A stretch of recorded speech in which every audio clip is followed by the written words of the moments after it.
Boa tarde, pessoal. Boa tarde. Boa tarde, Célia. Olá, pessoal, boa tarde. Hoje, mais uma live do Grupo de Pesquisa Trabalho e Praxis. Meu nome é Lúcia Mara, eu sou formada em Ciências Sociais pela Universidade Federal do Espírito Santo. Tenho um grupo, um coletivo que sou coordenadora, chamado Mães Eficientes Somos Nós. Tenho filhos com deficiência, né? E hoje nós vamos apresentar mais uma live, né, do nosso grupo. E aí, lembrando que o nosso grupo, ele é um grupo, né, de pesquisa, né, da Universidade Federal do Espírito Santo, está ligando lá o programa de pós-graduação de Política Social. Hoje nós estamos recebendo a Célia Barbosa, minha amiga, companheira de luta, né? Ela também é do coletivo Mães Eficientes Somos Nós, e hoje nós temos o prazer de recebê-la.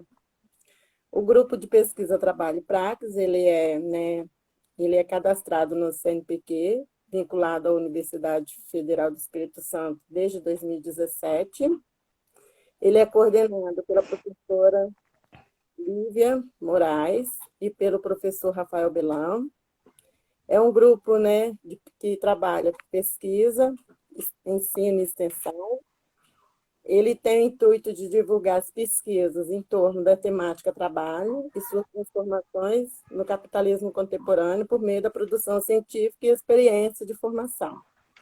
Ele é composto por pesquisadores, estudantes de mestrado e doutorado em política social, e estudantes de graduação de várias áreas do conhecimento, tais como ciências sociais, comunicação, serviço social, direitos e letras, e também de militantes, né, como eu, que eu também sou militante. Eu não sou estudante da universidade mais, mas eu sou militante do movimento estudantil, já estava no grupo, né, desde que iniciou e dei continuidade, né, à participação do grupo. O grupo possui um projeto de extensão desde 2018 para a formação de professores de educação de jovens e adultos do conteúdo Fundamentos do Mundo do Trabalho, que faz parte da implementação do eixo profissional do município de Vitória, né, e no estado. Lembrando também que as nossas lives anteriores já estão no canal do YouTube e no Facebook. Eu solicito que vocês entrem lá, se inscrevam no canal do Grupo de Pesquisa Trabalho e Praxis e também no Facebook, né? Curta o nosso canal lá no Facebook. E agora eu vou apresentar a nossa convidada de hoje, né, que vai falar, né, sobre o título da nossa live hoje. Mães de pessoas com deficiência, trabalho reprodutivo durante a pandemia. A Célia Barbosa, ela é assistente social, ela é mestrado e doutora em política social pela Universidade Federal do Espírito Santo. Ela também é militante do coletivo Mães Eficientes Somos Nós, e também ela faz parte de outros espaços de luta. É mãe do Leonardo, um garoto lindo, que também é autista. E hoje, né, ela vai trazer esse tema muito importante, que é bom, né, que merece ser discutido, que é essa questão, né, do trabalho reprodutivo, né, das mães de filhos com deficiência. Pode começar a falar, Célia. Tá bom. Primeiro, gostaria de perguntar se o áudio está dando para ouvir direitinho. Tá ótimo, tá ótimo. Então tá. Então, primeiramente eu gostaria de agradecer, né, o convite da professora Lívia e de todo o grupo de pesquisa, trabalho e praxis para trazer algumas provocações acerca de um tema que é muito importante e, ao mesmo tempo, é pouquíssimo discutido, né? Além das apresentações feitas pela Lúcia, eu também gostaria de dizer, né, como ela já colocou, que eu sou mãe do Léo, um garotinho de 7 anos, autista e que tem transtorno opositor desafiador. Também tem feito um diagnóstico para ver se tem também o transtorno de déficit, hiperatividade e atenção. E eu gostaria de dizer também que eu sou irmã do Nélio, de 36 anos, que é cego, não oralizado e que tem deficiência intelectual grave. Faço essa ligeira apresentação pessoal, situar que o percurso, né, da minha trajetória pessoal, muito mais do que a minha trajetória profissional, tem me provocado, enquanto pesquisadora, a buscar conhecer um pouco mais sobre esse tema, né, a fim de tentar desvelar e entender também algumas contradições que eu tenho observado serem comuns a mim, a minha mãe, a tantas outras mulheres com as quais eu tenho convivido depois do diagnóstico do Léo e, sobretudo, depois da minha militância política, né, mais ativa no coletivo Mães Eficientes Somos Nós, no qual tenho tido a oportunidade de conhecer e conviver com mulheres que, dadas as circunstâncias da renda familiar baixa, encontram-se em maior vulnerabilidade e risco social. Isso tem sido muito importante para qualificar, né, as minhas leituras, no sentido de trazer essas leituras mais próximas para a realidade das mães de pessoas com deficiência, das periferias, né, principalmente, como é o nosso caso aqui, das periferias urbanas, mas nós também temos tentado, né, acompanhar algumas mulheres também que são da zona rural. Ainda estamos um pouco meio que engatinhando nisso no coletivo, mas nosso objetivo é que a gente chegue lá também, né? Bem, eu estruturei minha fala em 3 pontos. Primeiro, eu vou tentar conceituar em linhas gerais, né, o trabalho reprodutivo, uma vez que quando a gente fez a divulgação dessa live, né, várias mulheres me procuraram para perguntar do que se tratava ela, né? Então a gente vai falar rapidinho, né, o que a literatura, né, feminista considera como sendo esse trabalho reprodutivo. E aí depois eu vou tentar trazer alguns dados também sobre o trabalho reprodutivo no Brasil no contexto da pandemia. E aí eu vou procurar, né, no decorrer da minha fala, já mostrar algumas especificidades no que se refere à vivência, né, das mães de pessoas com deficiência. E principalmente para tentar demonstrar como que o cenário atual pode estar implicando em uma piora nas condições de vida dessas mulheres. Bom, então, o trabalho reprodutivo, né? Quando a gente fala isso, do que a gente está falando? A literatura feminista crítica indica, né, que o trabalho reprodutivo, ele engloba todas as atividades, né, todas as tarefas que são realizadas nas famílias e que são fundamentais para o desenvolvimento e suporte da força de trabalho atual e também da força de trabalho futura. E eu acrescentaria, né, também fundamental para as pessoas, né, que são impossibilitadas temporariamente ou permanentemente para o trabalho. Então, quais seriam essas atividades, né? As atividades domésticas, de uma forma geral, como lavar, passar, cozinhar, né? E atividades de cuidado de outras pessoas, né? Como os cuidados com as crianças, adolescentes, idosos, pessoas com deficiência e ou com transtornos mentais. E pessoas doentes, né, de uma forma geral. Em geral, a literatura tem demonstrado, né, a partir das pesquisas empíricas, que este trabalho, geralmente, ele é realizado de forma não remunerada ou de uma forma remunerada, mas mal paga, né? Quando ele é realizado, quando ele é um trabalho realizado de forma não remunerada, como é na maior parte das famílias brasileiras, né? Da classe trabalhadora brasileira, nós percebemos que ele é um trabalho que, inclusive, é considerado não trabalho, né? Ele é considerado uma atividade qualquer e não um trabalho. E quando ele é um trabalho remunerado, mas um trabalho socialmente, um trabalho socialmente não valorizado, e por isso ele está sempre ligado a funções, né, que em geral também não são valorizadas na sociedade. Então, são os trabalhos das empregadas domésticas, né, as profissões das cuidadoras de idosos, de babás, e outras que se relacionam diretamente com esse processo da limpeza da casa ou do cuidado das pessoas, né? Em geral, esses trabalhos, eles não são valorizados na sociedade.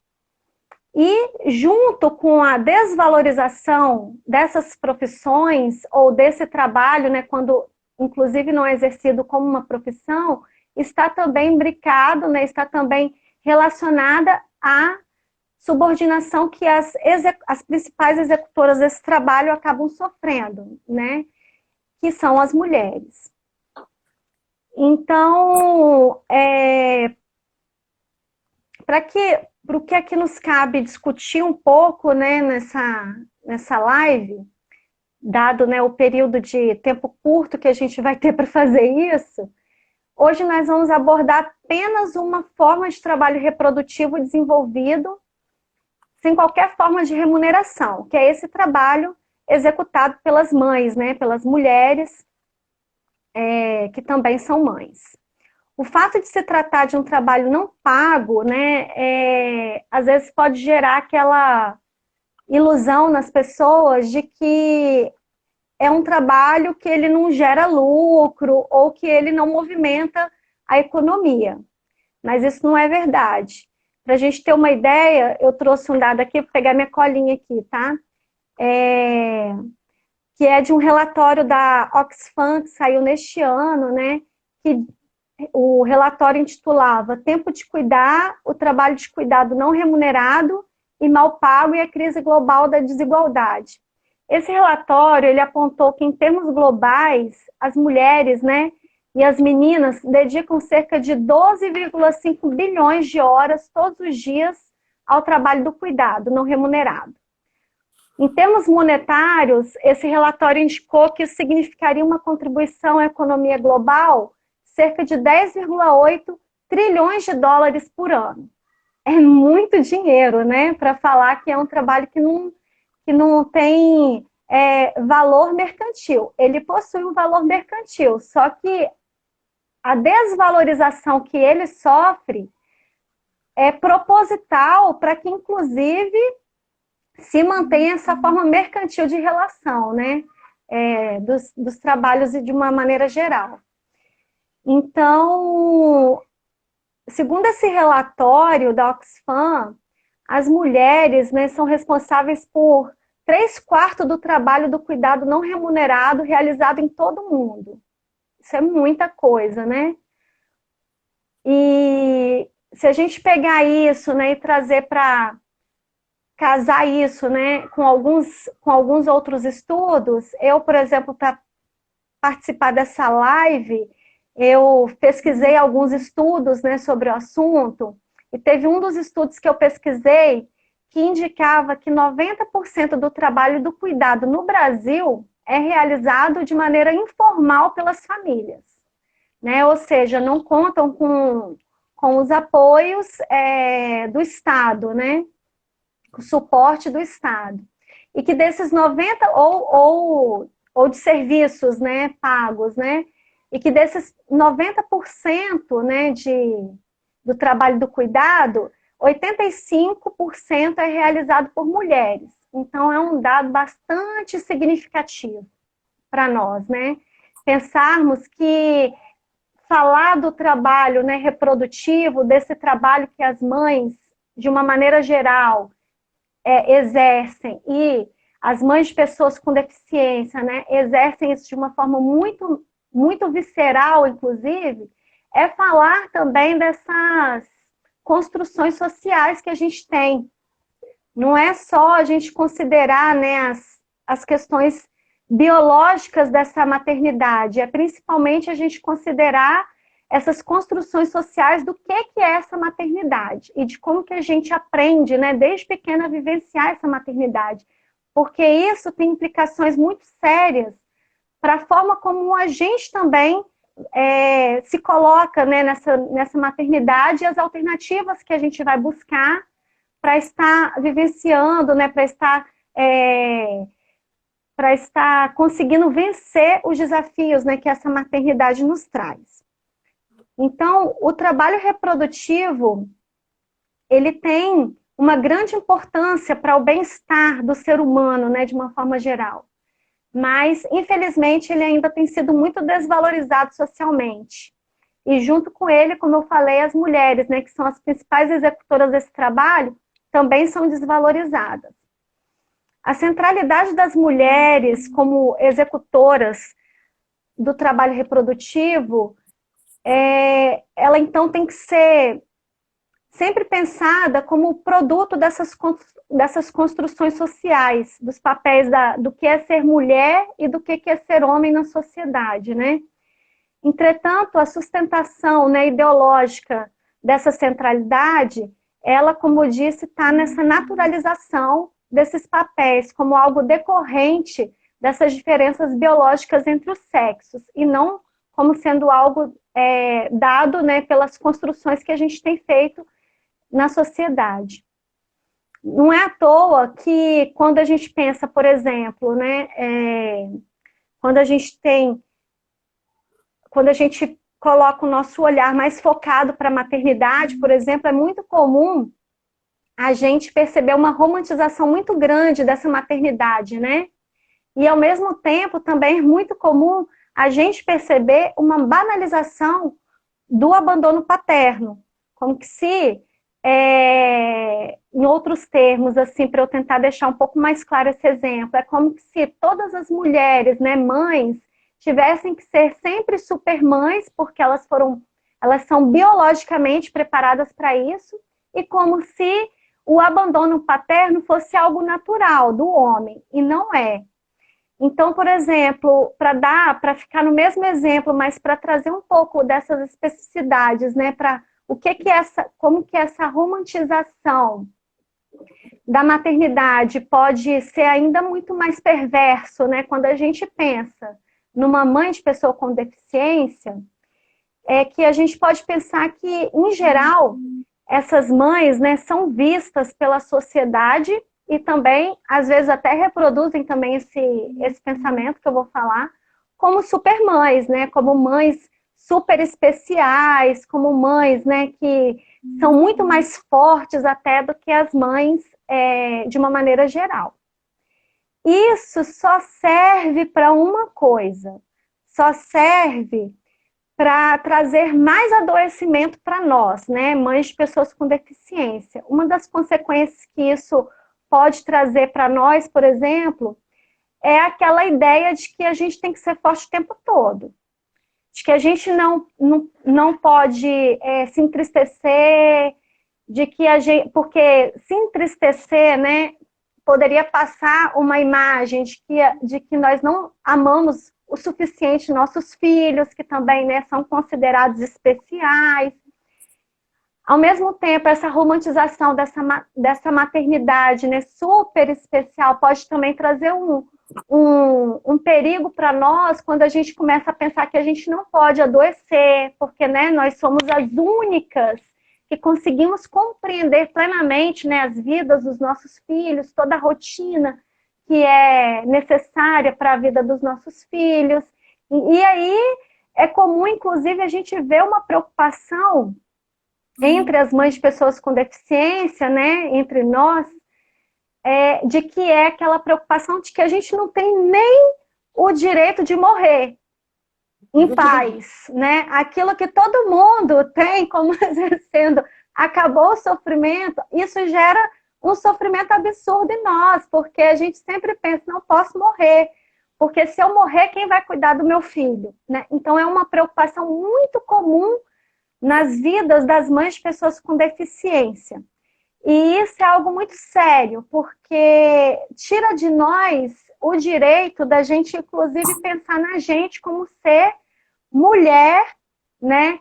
Um ser mulher separado, inclusive, dos nossos filhos. É muito comum a gente ver entre as mães de pessoas com deficiência aquela sensação de que a vida delas é praticamente a vida dos filhos.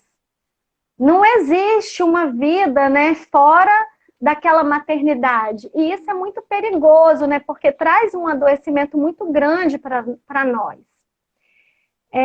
E todas essas preocupações que, ao mesmo tempo, né, vêm dessa roupa da maternidade,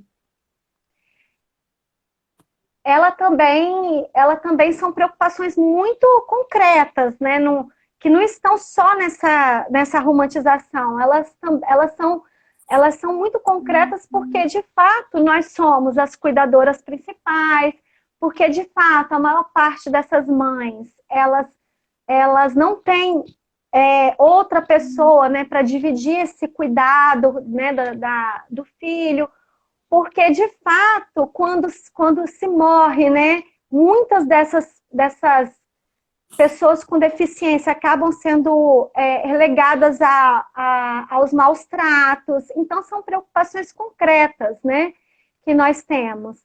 Mas que, às vezes, a alternativa, né, de buscar uma saída para isso, mesmo a gente estando naquela busca o tempo todo, às vezes a gente acaba caindo nesses equívocos, né, de, ao invés de procurar maior sustentação, né, do Estado, a gente acaba trazendo mais para o âmbito privado. Caiu um negócio aqui. Caiu aqui, desculpa. A gente acaba trazendo muito mais para o âmbito privado essa responsabilidade, o que vai gerar esse ciclo vicioso e a gente aumenta ainda mais essa sobrecarga nossa.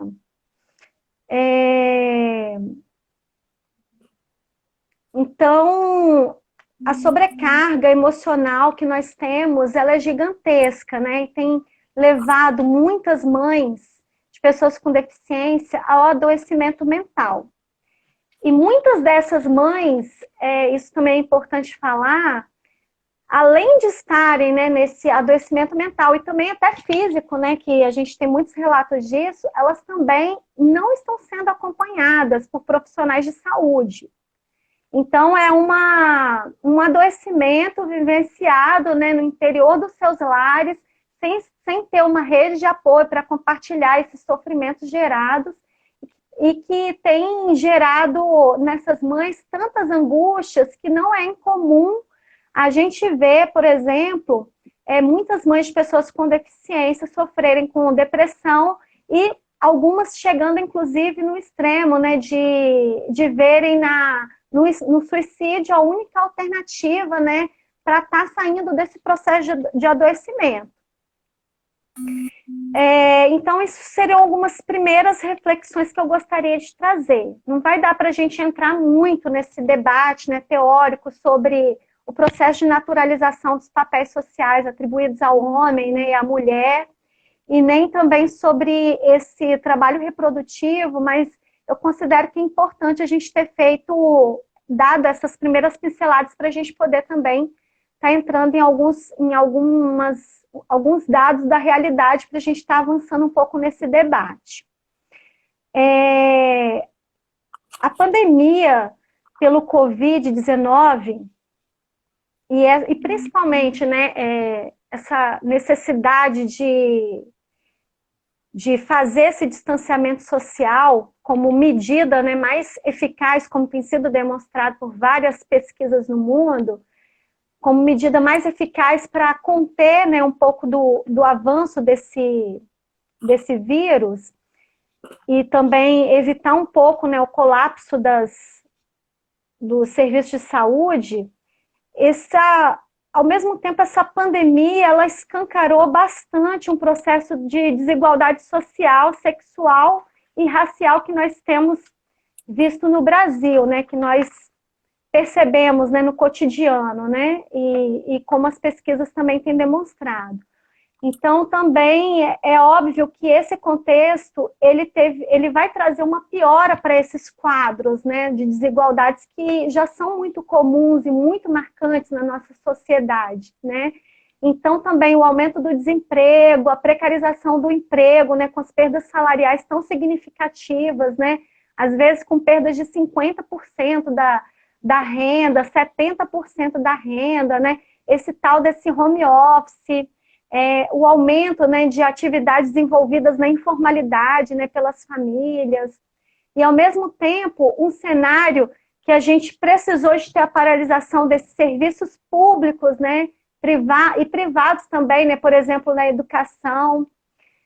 E agora esse retorno desse chamado ensino remoto, né, tudo isso tem gerado, com certeza, uma sobrecarga das mulheres com o trabalho do cuidado e com o trabalho doméstico. Ao mesmo tempo que, em muitos casos, essas atividades, elas também são executadas, é bom a gente também falar disso, paralela às atividades remuneradas. Então, esse trabalho reprodutivo, ele também é muito executado também junto com os trabalhos remunerados.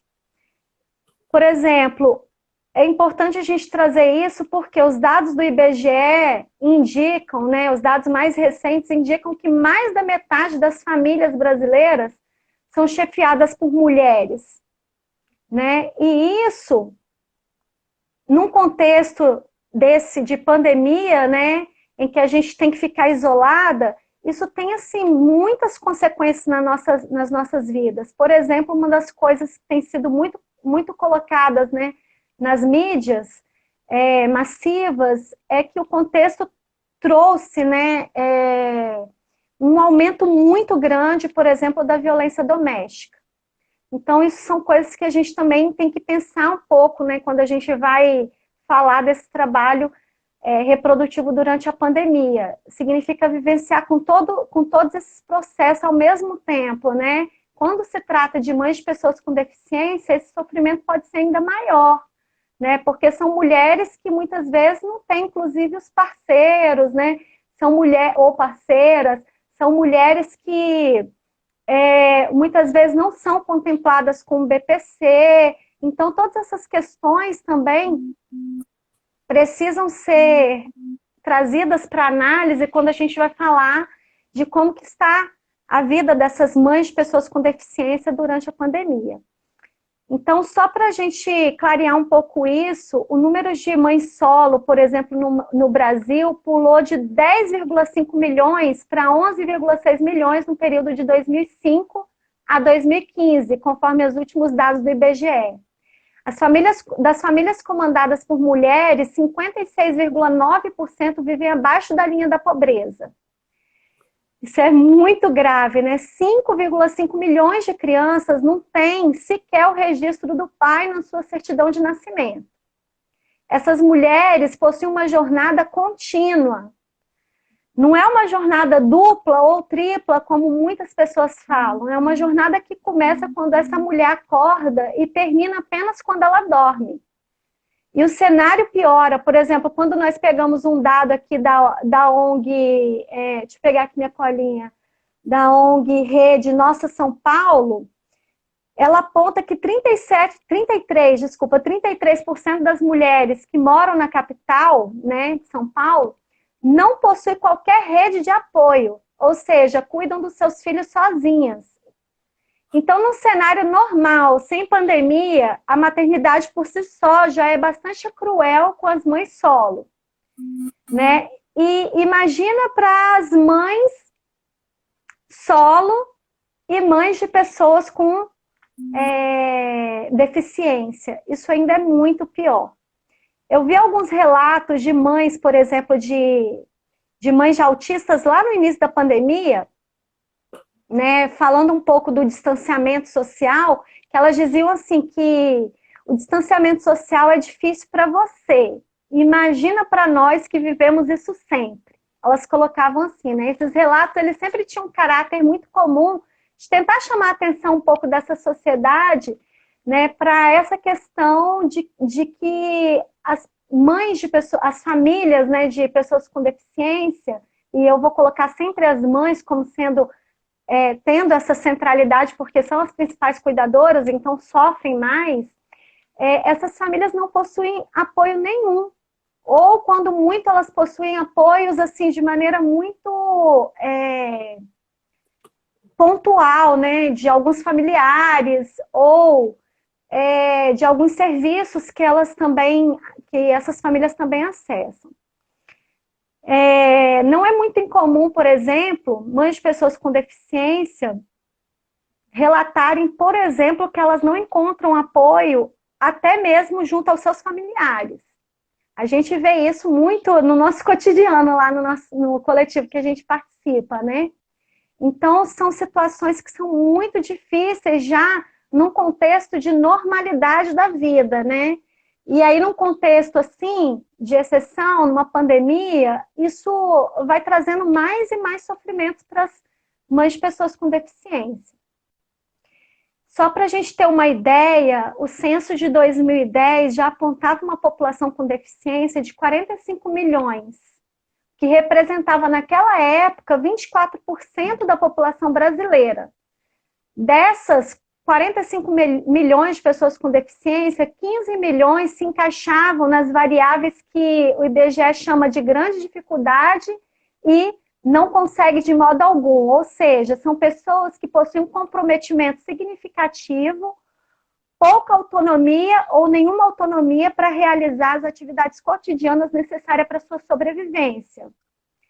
E isso significa que elas vão ter que contar com um suporte muito maior, um suporte que, em geral, é dado pelas suas mães, né?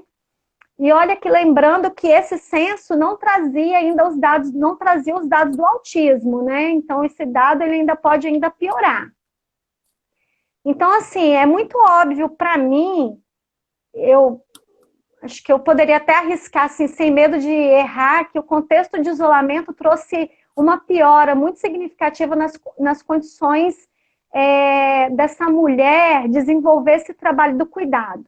Uma vez que retirou dela, né, retirou de nós, né, de uma maneira geral, todas as formas de apoio, que como nós já falamos, né, são muito poucas, mas retirou os apoios, né, como escola, né, até o contato com os familiares, terapias, né, as possibilidades de estar no espaço público, como praças e parques, né, e além de serem poucos, esses espaços ainda já não aliviavam essas mulheres assim de uma maneira qualitativa, vamos dizer, porque, por exemplo, para a gente citar um exemplo, né, quando essa mulher é responsável única, né, para estar levando essa criança nas terapias, ela leva essa criança na terapia, mas ela se mantém lá, então ela não tem esse tempo livre para ela pensar em outras coisas, fazer outras coisas, no máximo, às vezes é um tempinho, às vezes de 1 hora, né? Quando muito, consegue, às vezes, um tempinho de 2 horas, o que você consegue fazer com isso, né? Lá num espaço distante da sua casa, né? Às vezes, sem ferramentas de trabalho, você não consegue, às vezes, levar um computador, por exemplo, o celular também não tem condições de trabalhar, e fora que muitas dessas mulheres desenvolvem trabalhos manuais também, né? Então, acaba sendo um tempo que o máximo que ela consegue fazer é conversar com alguma outra família, alguma outra mãe ali, e olhe lá, né?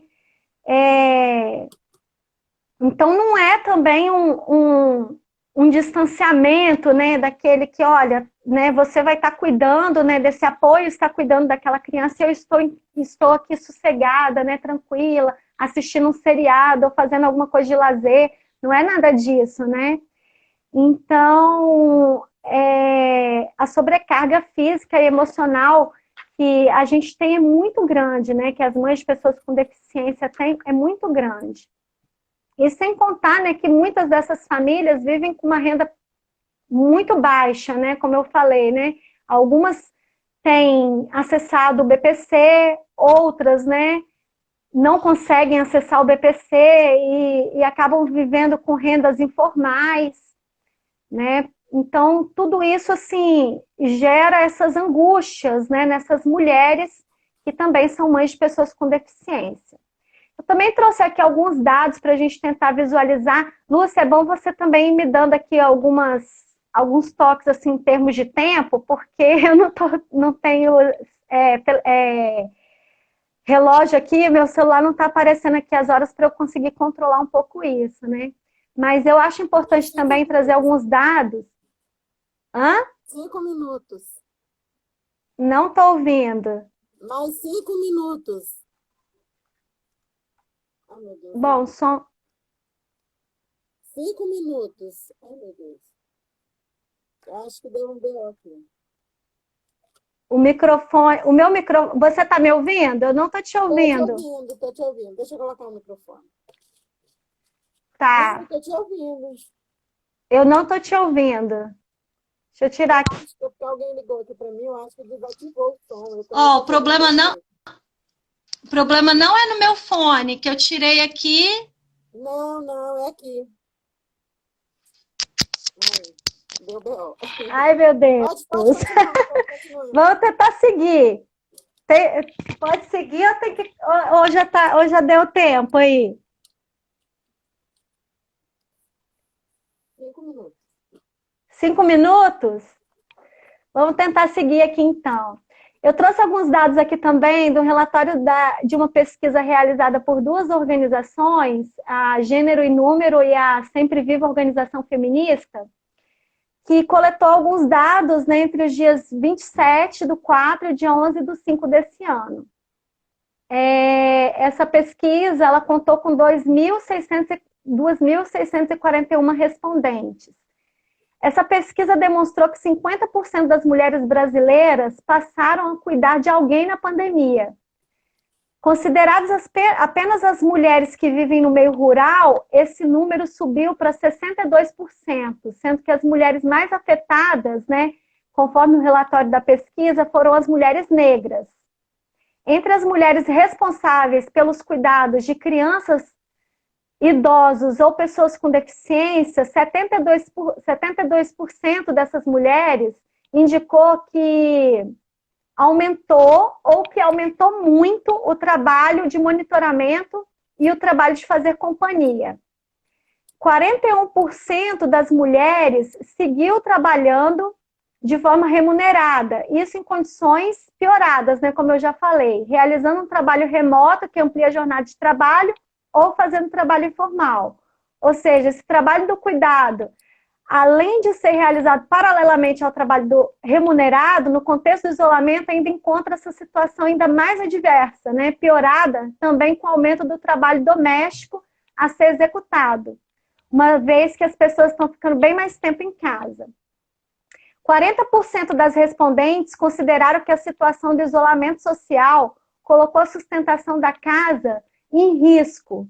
Destas, 55% eram negras e tinham escolaridade baixa ou média. Além disso, 58% das mulheres desempregadas no período também são negras. Ou seja, esses dados servem para demonstrar como que essas desigualdades, elas, né, é que eu falei, desigualdade social, sexual e racial, como elas têm que ser vistas como parte do mesmo processo, não podem ser vistas de maneira separada, né?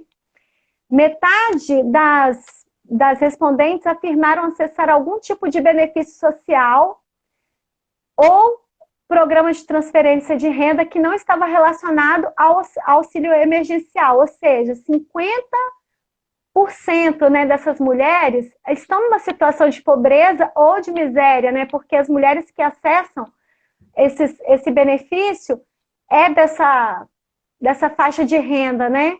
É interessante notar que isso não tem necessariamente sido relacionado ao grau de escolaridade também, porque esse relatório, por exemplo, trouxe que 3/4 das mulheres respondentes possuíam ensino superior. Só 14% das mulheres tinham escolaridade até o ensino médio.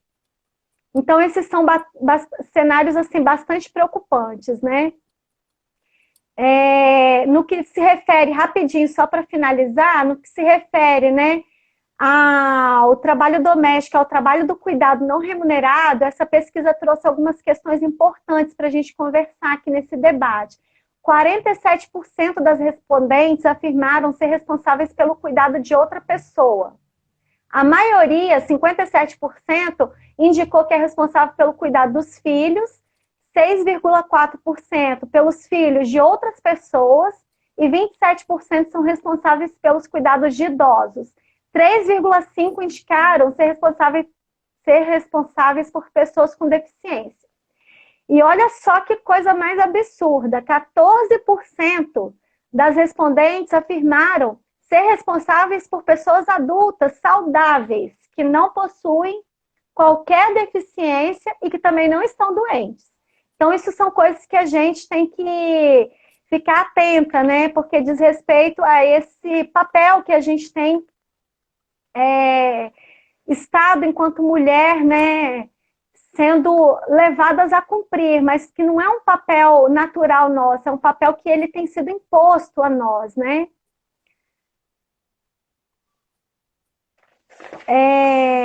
Deixa eu fazer pular aqui algumas coisas para ver se eu tenho algum dado também desse que seria interessante para a gente estar trazendo aqui para abrir ao debate.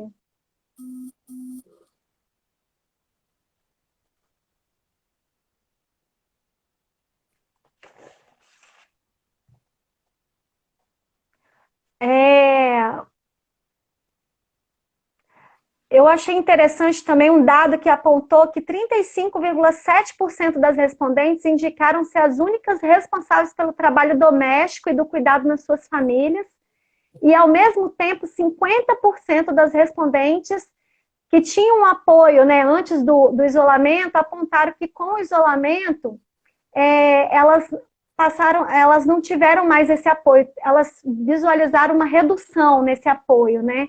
Então, assim, para finalizar, eu acho muito importante a gente sempre lembrar aquela frase da Simone de Beauvoir, que diz que a gente nunca deve se esquecer que basta uma crise política, econômica ou religiosa para que os direitos das mulheres, né, sejam questionados. Esses direitos não são permanentes. Você terá que manter-se vigilante toda a sua vida. Então, é muito comum a gente ver, né, as mães de pessoas com deficiência estarem muito engajadas, né, a lutarem pelos direitos dos seus filhos, né, das pessoas com deficiência de uma forma geral. Mas é bom a gente também se atentar que a gente precisa também estar lutando pelo nosso direito enquanto mulher, né, para a gente poder tentar construir uma sociedade um pouco menos desigual, onde a gente venha a ser muito mais do que mãe, né, que a gente possa cumprir outros papéis que a gente também gostaria de estar cumprindo e que muitas vezes a gente não tem essa oportunidade. Bom, enfim, é isso. Eu quero agradecer a todos e a todas que nos ouviram, tá? E é isso. Obrigada, Lúcia. Obrigada, Lívia, pelo convite. Está conseguindo ouvir? Só que eu não estou ouvindo. Não está conseguindo me ouvir? Ai, eu tenho algumas provocações para você que passaram. Eu não estou conseguindo. Será que não é? Tenta aumentar o seu som aí do seu microfone, do seu fone, talvez seja isso. Porque as pessoas estão me ouvindo.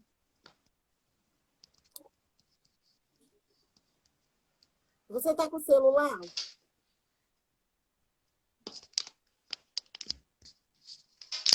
Ouviu? Está conseguindo?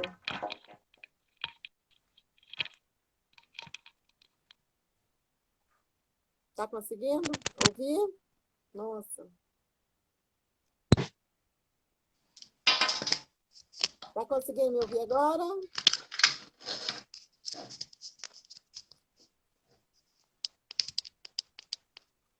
Melhorou? Ai, vocês estão ouvindo? Eu não estou ouvindo nada da Lúcia. Eu já aumentei aqui. Alguém que está com ela, que ela esteja ouvindo, fala com ela. Eu estava ouvindo no começo, agora que eu não estou ouvindo. Hein? Eu mandei para o WhatsApp, então talvez você leia lá. Você tá talvez. A Lívia está falando aqui para mandar as perguntas no chat. Talvez seja melhor. Eu mandei via WhatsApp, Célia. Para o seu WhatsApp, olha lá. Você consegue olhar lá? Porque você não está me ouvindo. Então, são algumas provocações, né, que estão colocando aqui. Aí as pessoas, né, agradecendo, achando muito boa. Será que se eu sair e entrar de novo, será que resolve? Seria bom, né? Eu não sei. Eu acho que sim. Então, Camila, eu estava com... Aqui, eu testei o fone, estava funcionando, eu estava ouvindo no início perfeitamente, agora que não estou ouvindo. ouvindo.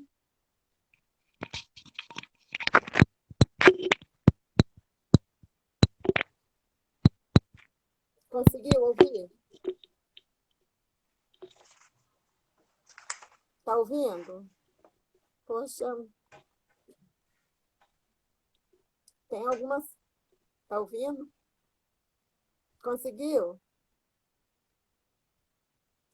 Não? A Lívia está falando aqui que a Mercedes vai mandar as perguntas no chat.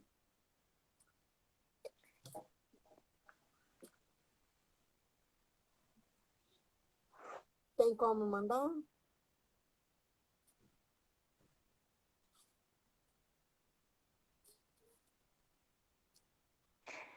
A Mercedes colocou aqui uma pergunta, não sei se dá para a gente ir fazendo assim, né? Eu vou olhando aqui no chat e vou falando. A Mercedes trouxe aqui uma pergunta que fala assim, que a gente fala muito em feminismo, mas creio que é importante também falar em, em masculinidade, não?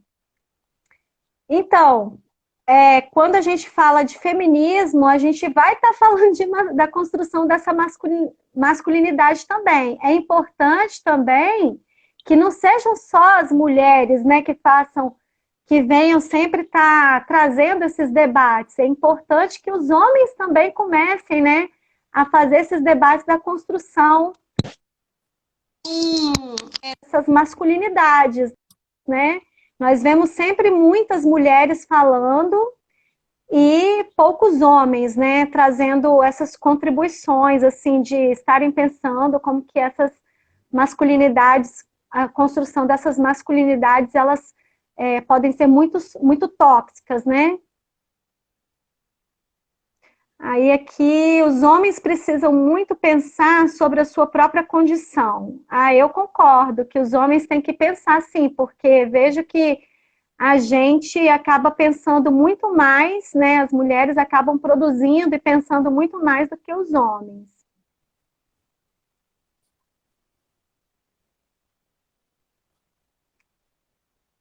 A pergunta aqui da Lívia, né? O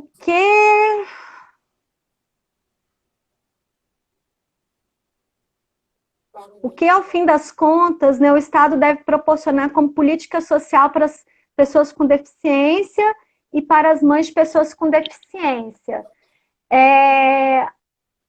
Bom, a gente pode pensar num cenário fora da pandemia, né, e no cenário da pandemia. Eu vou falar primeiro do cenário da pandemia.